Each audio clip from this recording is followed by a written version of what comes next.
Hola, bienvenidos. Una función importante y vital de nuestro organismo es su capacidad para responder ante los daños y sus consecuencias, como por ejemplo a la hemorragia, es decir, a la pérdida de sangre después de que nos hemos cortado, como por ejemplo cuando nos cortamos con un cuchillo, unas tijeras, etc. Este proceso para responder y detener la hemorragia, es decir, la pérdida de sangre, se denomina hemostasia. La hemostasia está compuesta por diversos procesos. En este video estudiaremos uno de ellos, la cascada de coagulación. Así que prepárate, porque estamos estudiando medicina.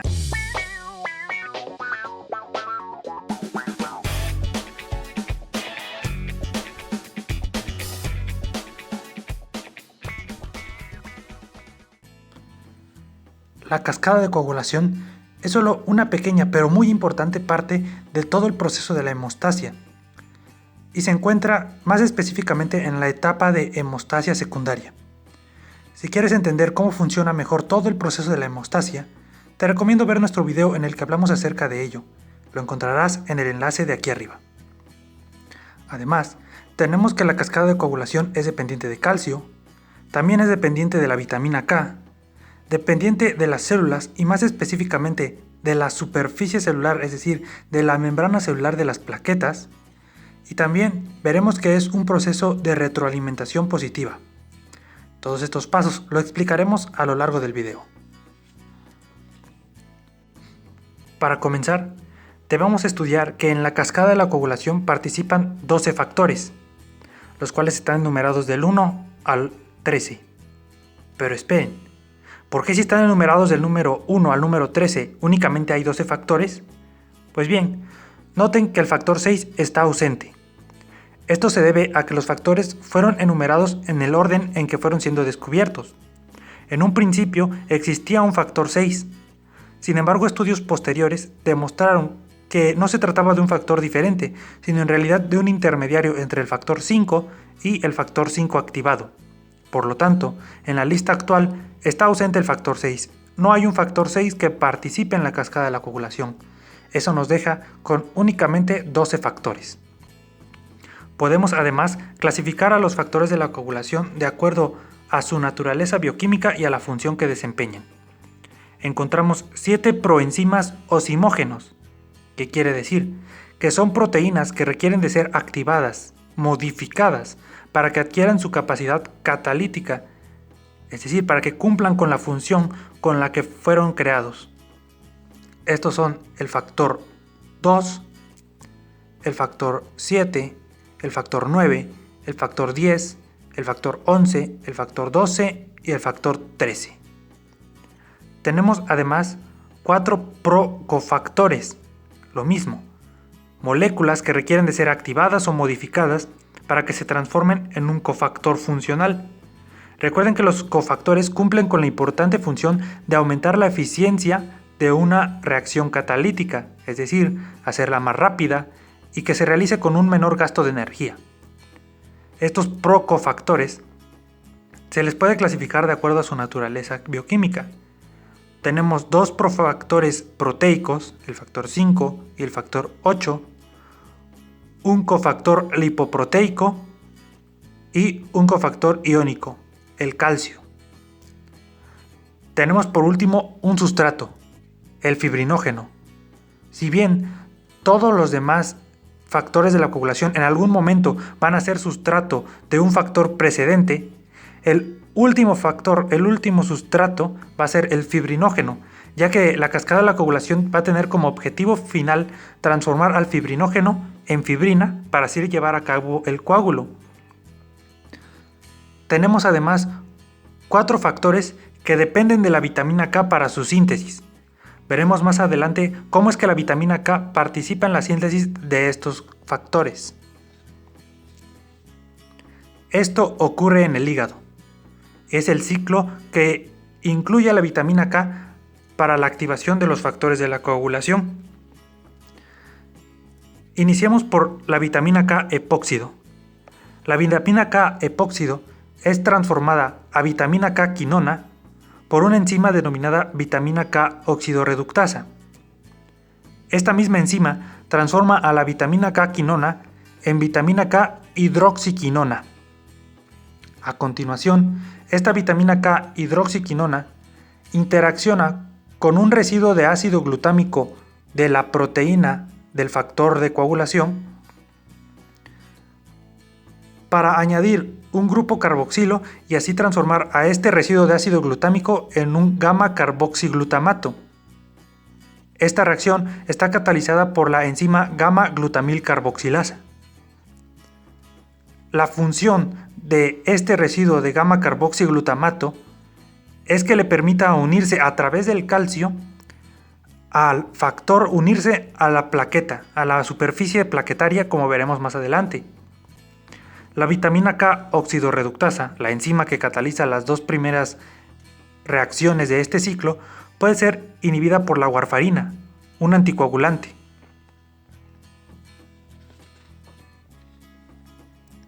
Pasando ya a la cascada de la coagulación, tenemos que puede ser activada por dos vías. Es así como se describe en los libros. Una vía extrínseca y una vía intrínseca. Y tenemos además una vía común que une ambas vías. Esta inicia con la activación del factor 10 en factor 10A, al cual se le une al factor 5A. Recuerden que en la nomenclatura, cuando aparece una A minúscula junto al número romano del factor de la coagulación, quiere decir que tenemos al factor activado. Este complejo activa la protrombina, la transforma en trombina y la cual a su vez convierte al fibrinógeno en fibrina. Todo esto lo explicaremos paso a paso en nuestro video. Una ventaja clínica de separar a la cascada de la coagulación en una vía extrínseca y en una vía intrínseca la podemos observar en estos parámetros: el tiempo de protrombina y el tiempo de tromboplastina parcial.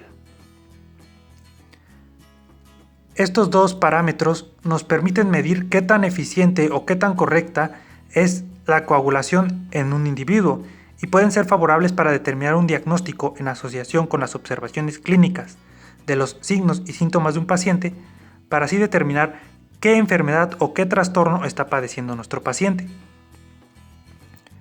Para realizarlo se toma una muestra de sangre y se le añade un anticoagulante, que generalmente es el citrato de sodio. Después, en el caso del tiempo de protrombina, se le añade el factor tisular, fosfolípidos y calcio. El tiempo de protrombina normal varía entre 10 y 14 segundos y nos permite evaluar a los factores que participan sobre todo en la vía extrínseca de la coagulación, que explicaremos en un momento. Mientras que el tiempo de tromboplastina parcial, se toma una muestra de sangre, se le agrega un anticoagulante y posteriormente se le agrega una molécula con carga negativa. Se le agregan fosfolípidos y calcio. Este tiempo de tromboplastina parcial tiene una duración de entre 25 y 40 segundos. Es decir, el tiempo que tarda la sangre en nuestro tubo de ensayo en coagularse. Y nos permite evaluar más eficientemente a los factores que participan en la vía intrínseca. Si después de evaluar estos dos parámetros obtenemos un valor superior al de los valores normales, esto nos indicaría que la sangre está tardando más tiempo en coagular que el que debería tardar normalmente. Esto nos haría sospechar de que nuestro paciente está padeciendo o una enfermedad hepática o tiene deficiencia de vitamina K. También puede ser víctima de un trastorno genético que le impida formar adecuadamente alguno o varios de los factores de la coagulación, o que está siendo tratado con algún medicamento anticoagulante. Por otra parte, un valor demasiado bajo respecto con los parámetros nos indicaría que la coagulación es más rápida que lo que es en condiciones normales y nos haría sospechar de que nuestro paciente tiene una dieta rica en vitamina K.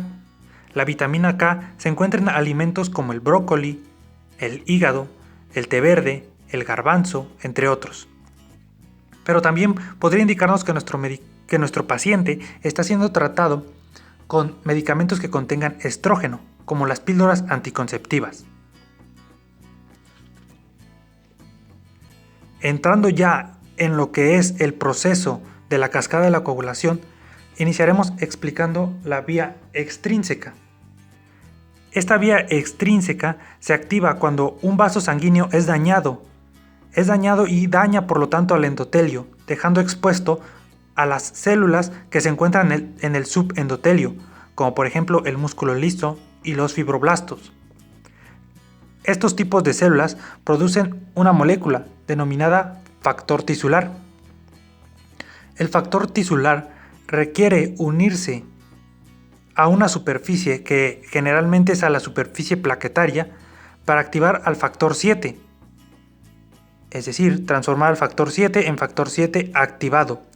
Esta transformación requiere de la presencia de calcio.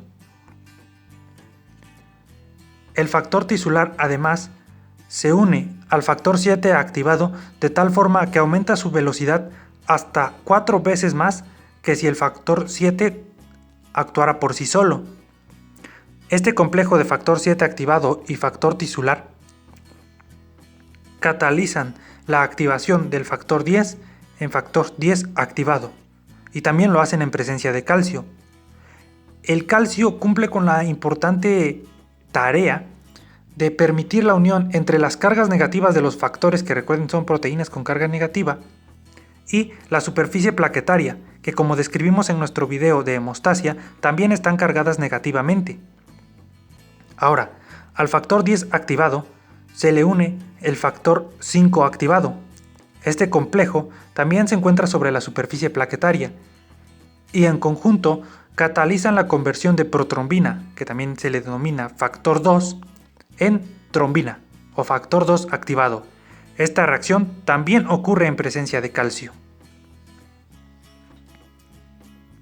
Estudiemos ahora la vía intrínseca de la cascada de la coagulación. Esta inicia con el factor 12, el cual es activado al entrar en contacto con una molécula de carga negativa. Estas moléculas de carga negativa se encuentran, por ejemplo, en la matriz extracelular del vaso sanguíneo. Recuerden que la lesión al vaso sanguíneo daña al endotelio y deja expuesta su matriz extracelular. Al estar expuesta las moléculas de esta matriz a la luz del vaso sanguíneo, entra en contacto con el factor 12 circulante y lo activa. El factor 12 activado ahora también es capaz de activar a un complejo que está compuesto por el cininógeno de alto peso molecular y la calicreína. Este complejo es capaz de activar a más factor 12 y por lo tanto aumentar el ciclo, es decir, el factor 12 activado lo único que va a producir es que se active más factor 12. Ahora, este factor 12 activado es capaz de catalizar la activación del factor 11 a factor 11A. El factor 11A a su vez cataliza la formación del factor 9 en 9 activado. Esto ya lo hace dependiente de una superficie de plaquetas y por lo tanto requiere de la presencia de calcio. Ahora, al factor 9 activado se le puede unir el factor 8 activado.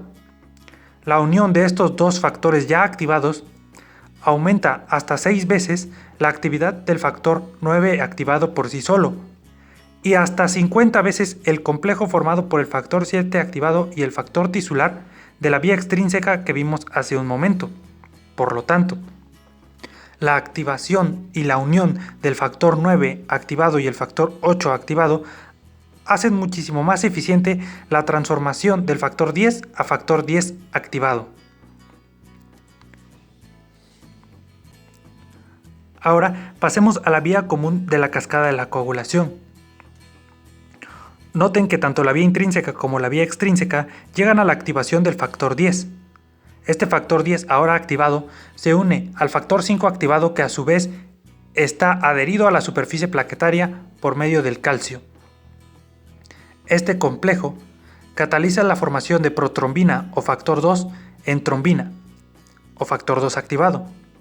Esta trombina cumple con muchas funciones, tanto para aumentar la coagulación como también para disminuirla una vez que el vaso sanguíneo ha sido reparado. Todo esto lo explicamos mejor en nuestro video de hemostasia y les recomiendo ampliamente verlo, ya que podrán entender mejor todo el proceso. La trombina cataliza la transformación de fibrinógeno, que también es denominado factor 1, en monómeros de fibrina. Estos monómeros de fibrina se unen entre ellos para formar fibras de fibrina. Sin embargo, esto lo hacen mediante enlaces débiles, más específicamente mediante puentes de hidrógeno. La trombina, además, cataliza la activación del factor 13 de la coagulación. Este factor 13 es de suma importancia, ya que a las fibras de fibrina, en lugar de unirlas por enlaces débiles, las estabiliza mediante enlaces covalentes, que recuerden que los enlaces covalentes son enlaces fuertes. Por lo tanto, el factor 13 activado es el encargado de hacer que la malla de fibrina sea resistente para poder sostener al coágulo y para poder detener la hemorragia. En esta tarjeta podemos observar la cascada de la coagulación completa, tanto su vía extrínseca como su vía intrínseca. Noten cómo ambas convergen en la activación del factor 10. Repasemos rápidamente cada una de las dos vías. La vía extrínseca es sencilla, ya que requiere únicamente de la participación del factor 7 y del factor tisular. Una vez que el complejo factor 7 activado y factor tisular está formado, este, además de funcionar para la activación del factor 10, también tiene la capacidad de activar al factor 9. Este es un punto importante para la interconexión de las dos vías, es decir, la extrínseca y la intrínseca.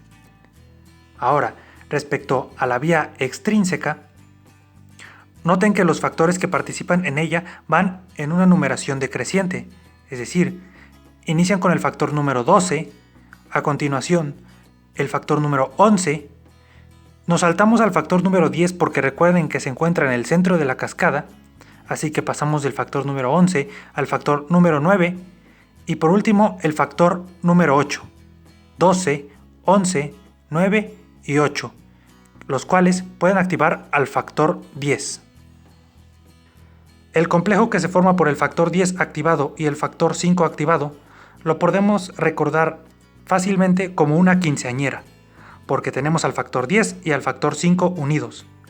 Este complejo también recibe el nombre de protrombinasa. ¿Por qué? Porque cataliza la formación de protrombina en trombina. Ahora, esta trombina, por último, cataliza la formación de fibrinógeno en fibrina. Pero note que tenemos remarcados en color naranja diversos factores. Aquí el punto clave es la trombina.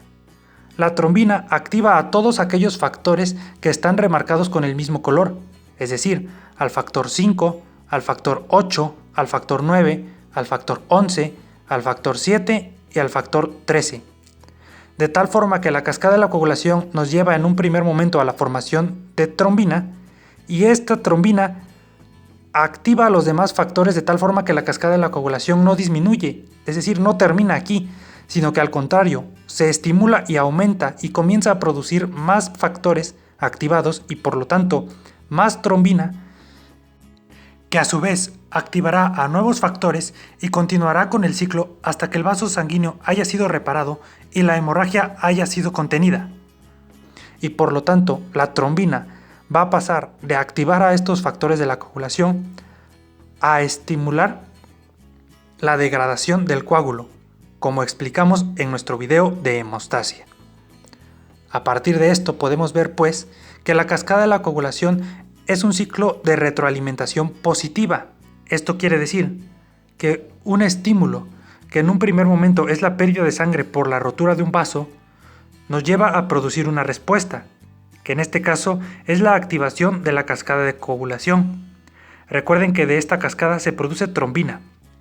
La trombina pasa a ser ahora el nuevo estímulo, el cual, en lugar de disminuir la respuesta, la aumenta, de tal forma que aumenta la cantidad de factores de la coagulación que son activados, y por lo tanto, al haber más factores de coagulación activados, hay una mayor producción de trombina, que aumenta aún más la respuesta, que aumenta aún más el estímulo, y por lo tanto, a cada ciclo, la cascada de la coagulación va aumentando y se va amplificando, hasta que la trombina entre en contacto con un vaso sanguíneo ya reparado.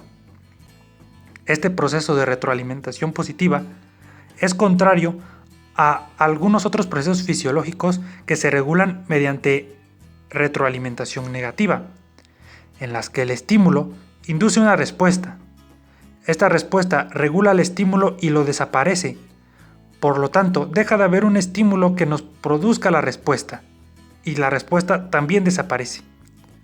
Podemos poner por ejemplo de un proceso de retroalimentación negativa cuando la presión arterial disminuye. Ese sería nuestro estímulo. En respuesta, tanto la frecuencia cardíaca como la reabsorción de agua por los riñones aumentaría. Estos dos procesos harían que la presión arterial se regule a su estado normal y por lo tanto ya no hay un estímulo de presión arterial baja que nos lleve a la respuesta y por lo tanto la respuesta también se detiene. Si te ha gustado el video, déjanos un me gusta y comparte con tus compañeros para que podamos seguir estudiando juntos. Suscríbete y no te pierdas más videos de nuestro canal.